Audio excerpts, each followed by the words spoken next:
What's up, ladies and gentlemen of YouTube? Boogie2988 coming at you live once again through the power of the internet. And yes, this is another video lamenting the terrible state that YouTube currently is in for creators. Now, this is a response video to a video made by Doug, the Nostalgia Critic. If you check the description down below, you'll see that video. It's about 20 minutes long, but it goes into great detail talking about how the copyright system here on YouTube is used to abuse midland and smaller YouTubers every single day. Now, I can't add anything to his video because he summarizes the situation perfectly.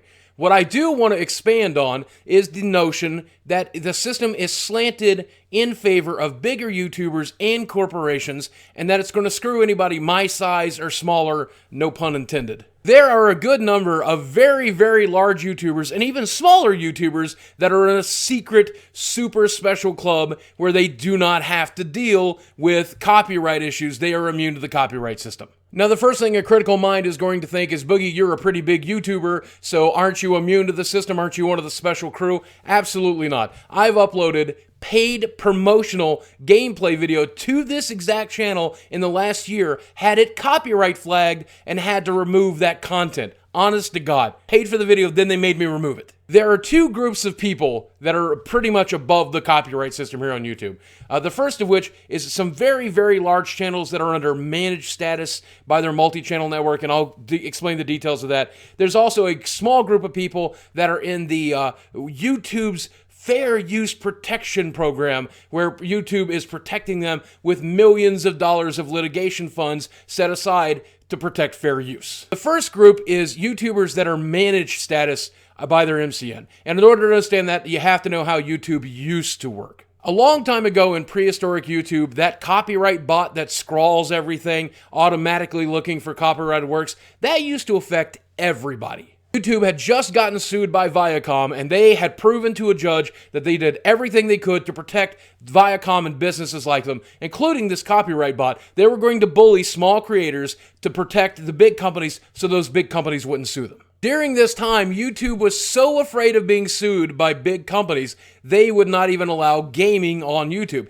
This is a time before gaming was the #1 category on YouTube. YouTube decided there should be a buffer between them and the creator, someone that would help manage those creators and help fight copyright issues so YouTube itself wasn't getting sued, and they allowed the existence of what's known as a multi-channel network. Now, what these networks would do is they would represent your channel, take a very large chunk of your revenue, and act as a liaison between you and YouTube. They would be that buffer. YouTube didn't want creators contacting them directly, but they would work with a network manager. These networks, by the way, they were very predatory, okay? They weren't taking the normal 10% an agent takes. They were taking 25%, 30%, 40% for a lot of people, and they weren't doing much in exchange. But what they were allowing you to do is upload gameplay and not have to worry about the copyright system flagging every video you made. Basically, what YouTube did is they trusted these multi-channel networks to manage the copyright issues themselves, knowing that if anyone was going to get sued, it would be the MCN. YouTube didn't have to worry about it, and they turned off that copyright bot for most networked channels. And this worked great for a few years, but about 1.5 years ago, YouTube decided they were afraid after all, or MCNs weren't doing their job, because they decided to apply that copyright bot once again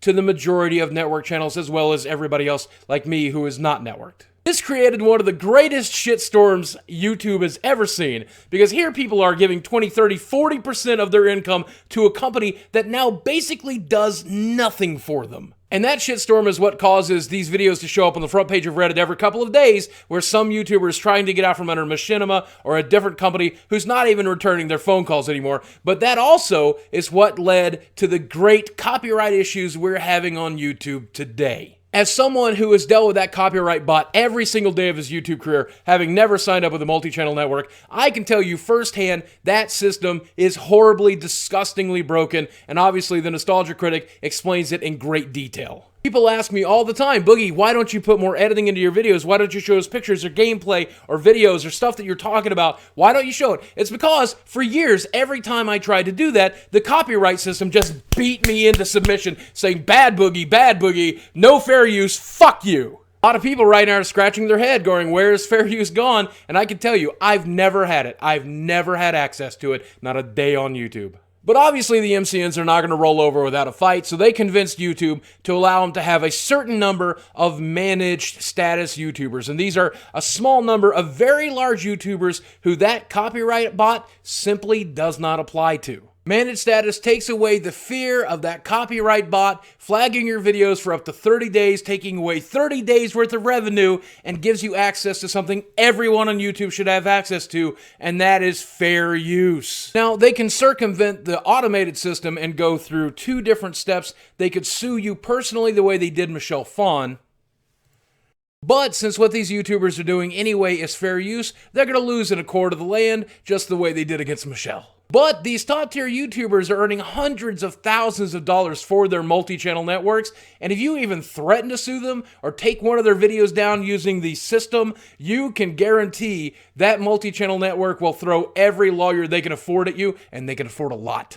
Basically what I'm saying is if you are making a lot of money on YouTube, or more importantly making YouTube a lot of money, then you get access to fair use. Simple as that. Now, last November, YouTube took a step in the right direction of protecting us all and allowing us all to use fair use. They chose a small number of YouTubers who are smaller in stature and chose to protect them individually. Among them is Jim Sterling, and Jim Sterling talks about it in his video, which I will link down below. In Jim's video and in their announcement, they explained that they set aside a legal fund that will protect those channels that were chosen so that anyone that tried to threaten them and used the system to take down their videos when those videos were in fact fair use, that legal fund would be used to protect them the same way a multi-channel network will protect a top-tier YouTuber.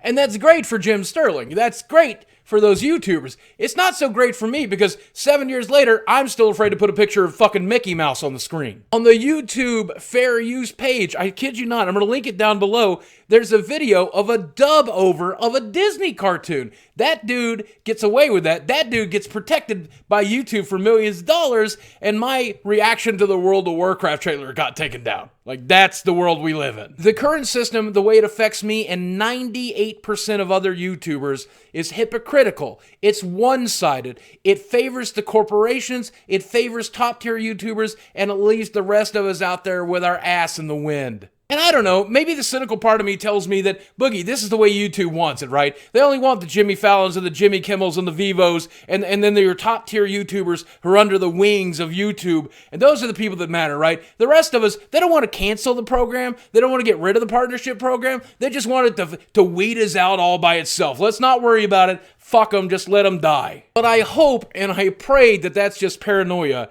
and this protection program, which they haven't mentioned since November, might eventually get extended to a large number of us. Maybe the whole damned website, YouTube, someone clearly over there believes in fair use, believes that they can win this battle. It's time to join us and start fighting the fucking battle. Because you know what, YouTube? I'm fine doing this. Just one man and his camera and his microphone.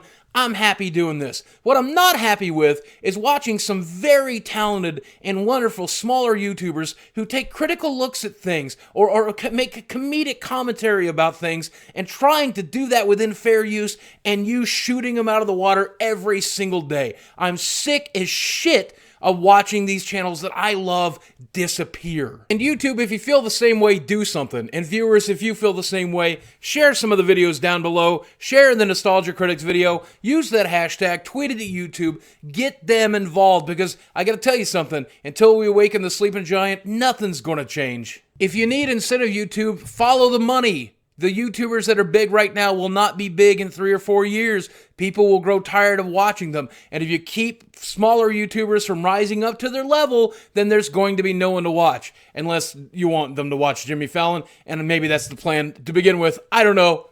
I don't know at this point. I'm done guessing. I'm just hoping for the best.